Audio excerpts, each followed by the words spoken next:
Hola, buenos días a todas y a todos. Muchas gracias a las organizadoras por la invitación. Yo quizás voy a cambiar un poco el paso, ¿no? Me daba un poco de rabia cuando estaba escuchando ahí el final, ¿no? Porque ahora voy a cambiar un poco de tema y digamos que hará falta un poco por vuestra parte de adaptación, ¿no? al nuevo planteamiento. Probablemente, como no sabían de qué iba a hablar, han puesto un título de mi intervención muy genérico y así ya, digamos que le doy yo la personalidad que me corresponda, ¿no? Digamos que el aterrizaje de este título de neoliberalismo frente a lo común lo voy a particularizar al tema de la energía y, en el caso español, del sector eléctrico español. Es curioso, estaba pensando ahora que una de las primeras agresiones del propio neoliberalismo mejor dicho, o contra el tema energético en España está relacionado con el sentido común. Me lo ha sugerido algún comentario que he escuchado. Una de las cosas que seguro que no se os ha ocurrido nunca es pensar que España en 2015 fue el país que más gas natural exportó sin tener producción o extracción, mejor dicho, de gas. Esto, digamos que muy de sentido común no parece, y es un elemento, digamos que aunque anecdótico y tremendamente llamativo, es un elemento que viene repitiéndose de lucha contra el sentido común, tanto en el caso de los comunes como el caso energético, a lo largo y ancho, digamos, de todo el análisis que podemos hacer.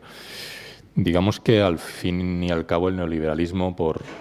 intentar hacer una aproximación desde el título a lo que voy a hablar, en relación con el ámbito energético, tiene una estrategia de acaparamiento, tanto de los propios elementos materiales energéticos, en el caso de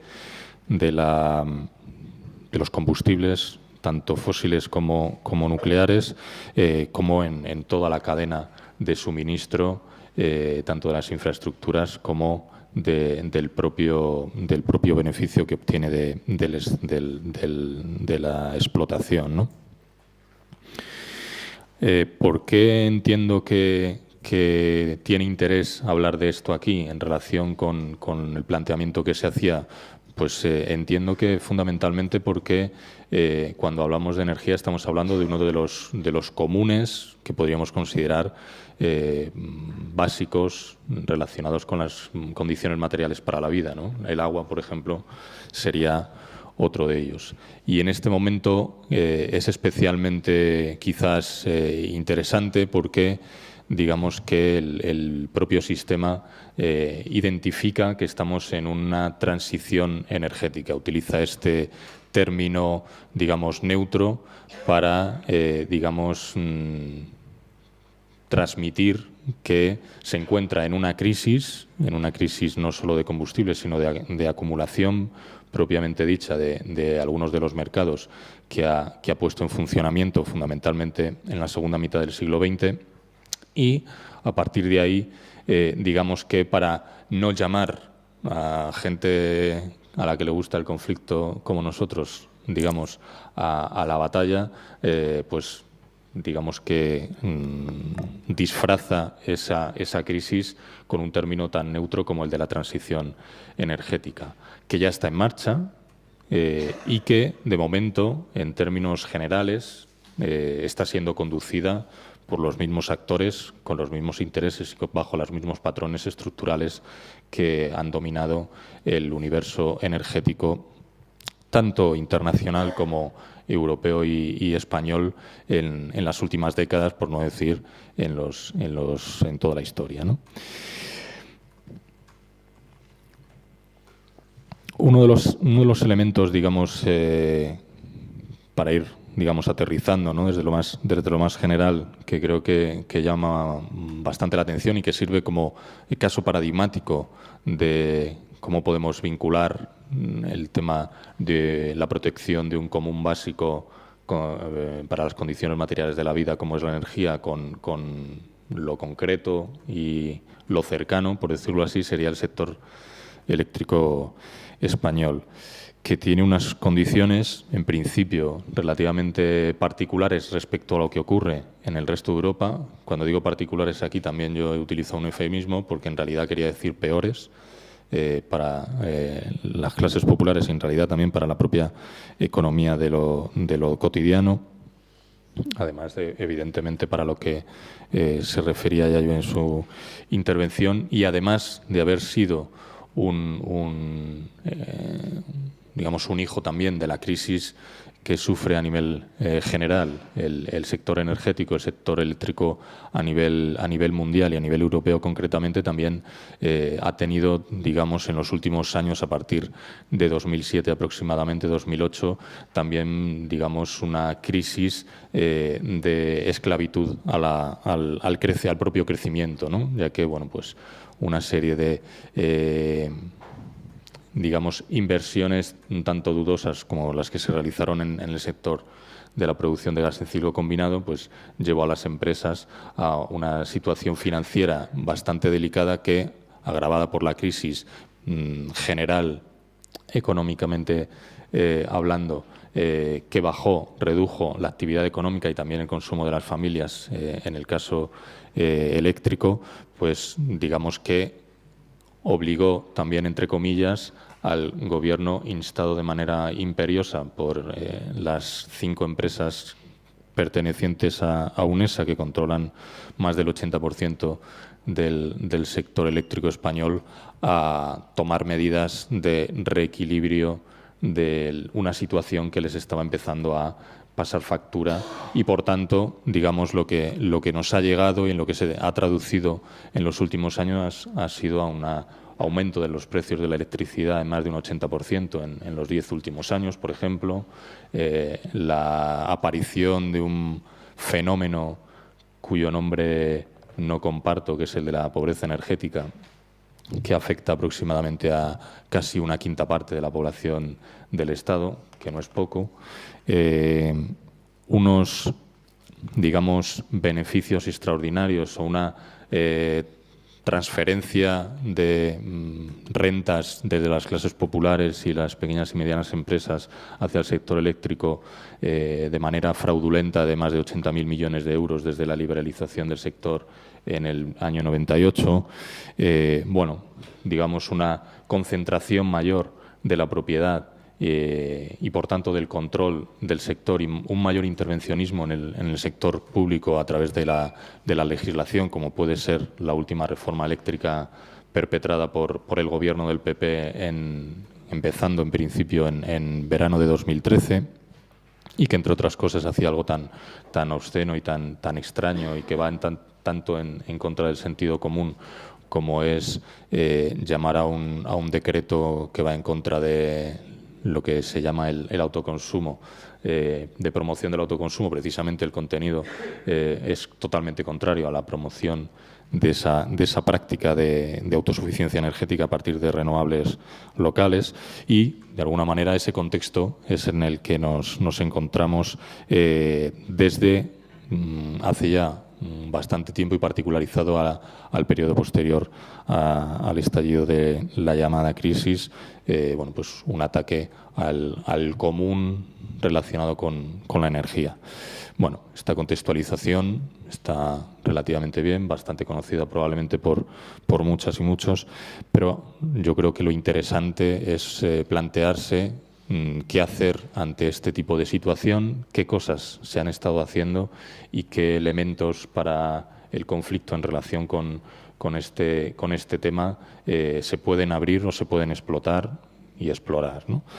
En primer lugar, una vinculación entre cosas que ya se están haciendo y cosas que de alguna manera han empezado a funcionar como de carácter,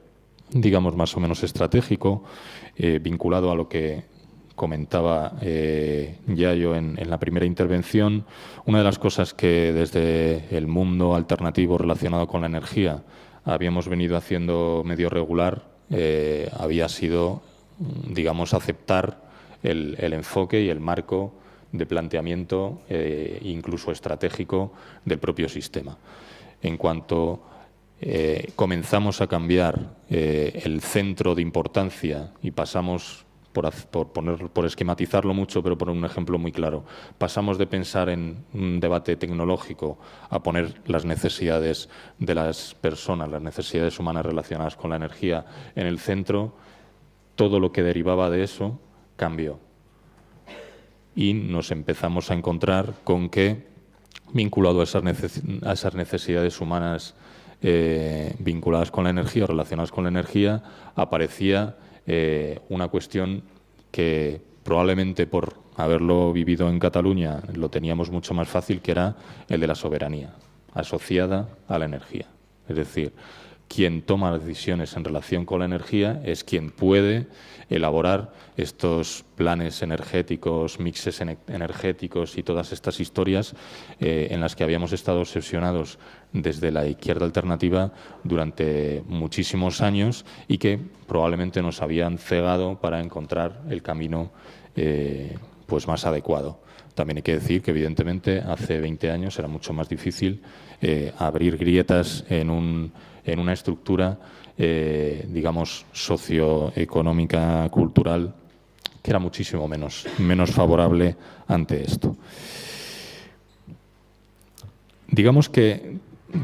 a partir de esos dos cambios de enfoque, derivaron una serie de principios, como es cosas como muy básicas o como muy evidentes a día de hoy, pero que en su momento no parecían tanto y que tienen una capacidad de movilización que entiendo con un potencial mayor que lo que habíamos vivido anteriormente. En primer lugar, la garantía de suministros, que ahora mismo está en entredicho, por lo que comentaba antes, ¿no? Por la incapacidad de mucha gente para poder hacer frente a las facturas de la energía, también del agua, de los suministros básicos, de los comunes esenciales. Y cómo esto se vincula a una garantía de derechos que al final tiene mucha relación con, digamos, la institucionalización del neoliberalismo, que no solo se produce en el sector eléctrico español, sino que viene de alguna manera también de la propia estructura política e institucional de la Unión Europea y de las directivas que de alguna manera bebe toda la legislación o alguna parte importante de la legislación española en esta materia, ¿no? Como es la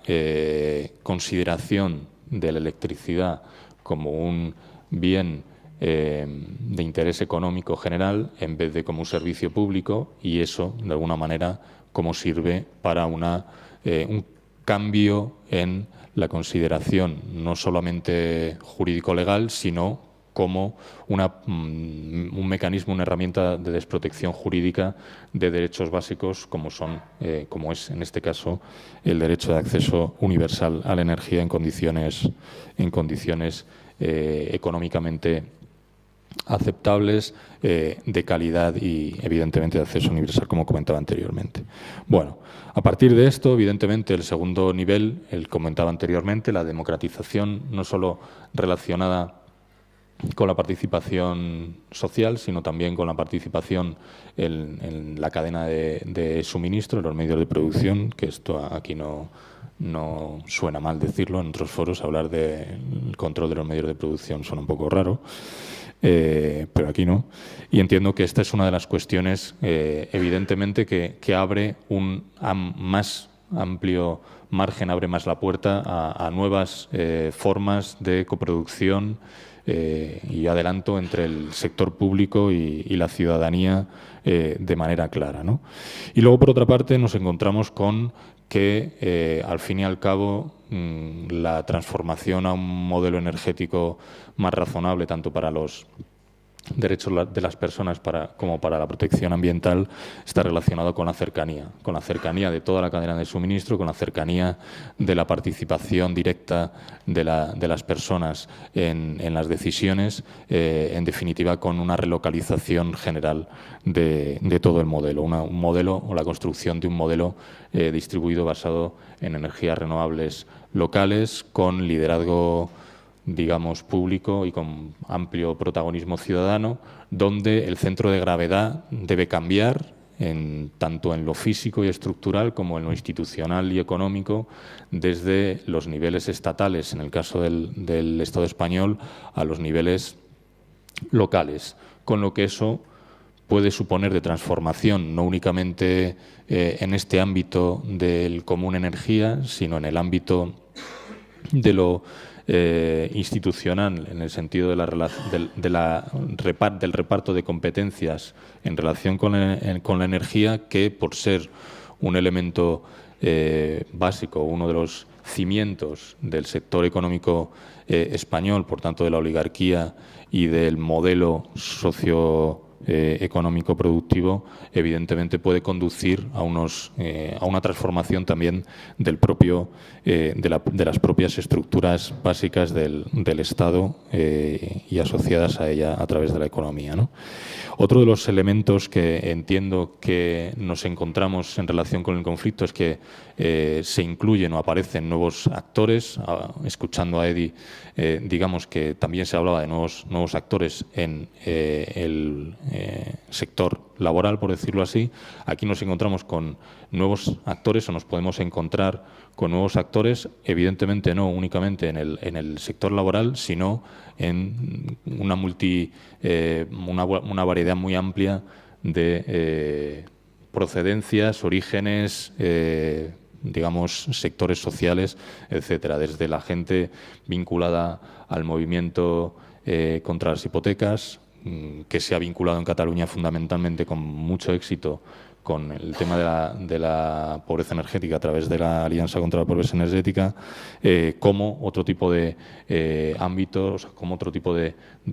actores dentro del sector que va más allá de los tradicionales, como pueden ser los sensibilizados con el tema de las renovables, con la sostenibilidad, etcétera. Y como Carlos conmigo sí que está siendo un poco duro con el tiempo, esto sirve para darme un par de minutos más. Y digamos, para terminar o concluir la intervención, digamos que los elementos que yo identifico como elementos donde se requiere batalla o lucha serían dos básicos y algunos más que derivan de ello. En primer lugar, el del lenguaje. Esto de la transición energética, por ejemplo, la utilización de un término tan neutro como esto no es casual. Cuando se habla también de autoconsumo, cuando se habla de pobreza energética, cuando se habla de este tipo de cosas, se está, digamos, definiendo una nueva realidad con una serie de matices y acotando el universo de posibilidades. La pobreza energética en realidad no es el problema que yo creo que tenemos en relación con el común energía frente al neoliberalismo, sino es la garantía de unos suministros básicos, como lo que comentaba anteriormente, y eso amplía evidentemente tanto el marco conceptual como el universo de posibilidades. No estamos hablando únicamente de que se deba pagar la factura por parte de los organismos públicos a las personas que no pueden acceder a ella, sino que estamos hablando de un derecho básico asociado a la energía, es decir, de un servicio público, de la consideración de un servicio público, de una legislación a todos los efectos que debe derivar de la consideración de un servicio público asociado a ese derecho, y, por tanto, entramos en una estrategia, digamos, de transformación mucho más profunda y más amplia que si solo nos referimos o si solo nos fijamos en que la gente en su casa pueda pasar más o menos frío. ¿De acuerdo? Como ejemplo. El otro está relacionado con el enfoque. Entiendo que uno de los grandes esfuerzos que tenemos que hacer los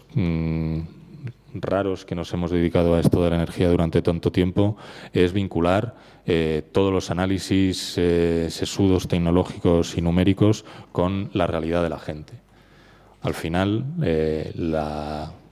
problema de que la gente no pueda pagar la factura está relacionado con todo lo anterior que comentaba, ¿no? Y tenemos que, digamos, hacer la cadena y explicitar la cadena argumental, ¿no?, de cómo se llega desde el elemento de que tú no puedas pagar eso en un momento determinado a la consideración de un servicio público, de un derecho básico y de un cambio legislativo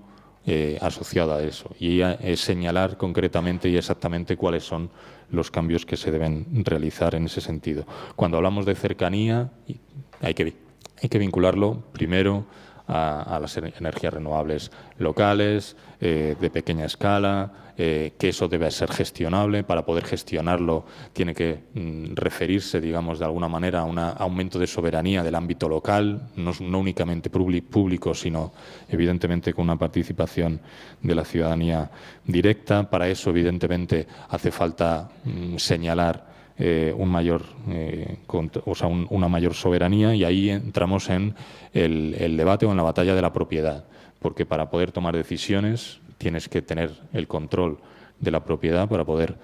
dirigir esa transición energética neutra hacia un modelo distribuido, como comentaba anteriormente, y democrático.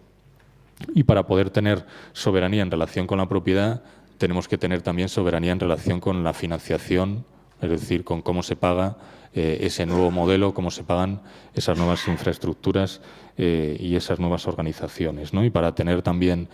soberanía en relación con el modelo energético de este estilo, tenemos que también tener soberanía productiva, porque si no producimos las cosas cerca, pues evidentemente no podremos tomar decisiones sobre cómo son las condiciones en las que esos elementos, esas infraestructuras son construidas, porque evidentemente, a pesar de que los chinos hagan las placas solares mucho más baratas, pues probablemente Eddy nos dirá que el modelo de la construcción de placas solares en China, por ejemplo, para los trabajadores y para la sociedad china, pues no es el mejor del mundo. Y bueno, digamos que apuntando estos elementos y pudiendo entrar en muchos más detalles si os interesa posteriormente, terminaría. Espero no haberme pasado muchísimo, solo un poquito. Gracias.